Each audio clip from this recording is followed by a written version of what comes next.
سلام و درود به خدمت دوستان عزیز. امیدوارم حالتون خوب باشه. به چنل نیکزاد فیکس خوش اومدید.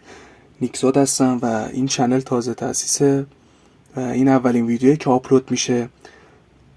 اگه معرفیم واسط مفید بود و آموزشام و هر داستانی که واسط مفید بود و با هم حال کردی، خوشحال میشم چنل رو سابسکرایب بکنی.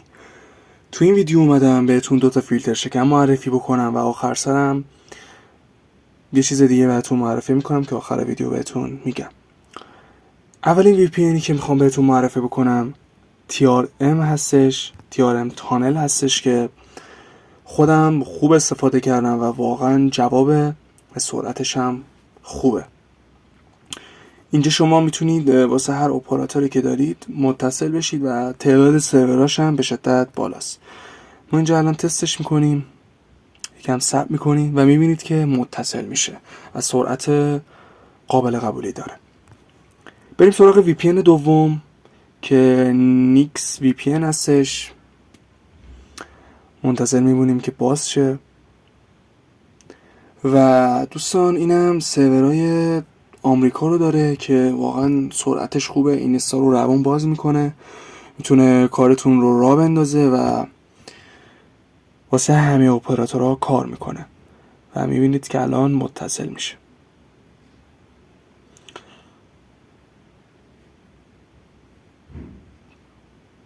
فکر کنم دوستان اینو من قطع نکردم.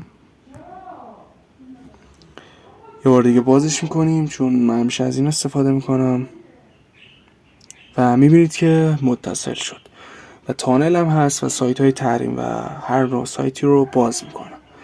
و آخر سر میخوام کسایی که از ویتوری استفاده میکنن کانالمون رو معرفی بکنم که توش کانفیگای پرسرعت و تازه نفس میذاریم و میتونید اینجا بیاید کانفیگ ها رو وردارید. و فایل فیلتر شکن رو هم رو آیدی زیر میذارم که تو کپشنم باز میذارم. امیدوارم ویدیو براتون مفید بوده باشه. چنل رو حتما سابسکرایب بکنید اگه حال کردید با هم. دوستدار شما، بدرود.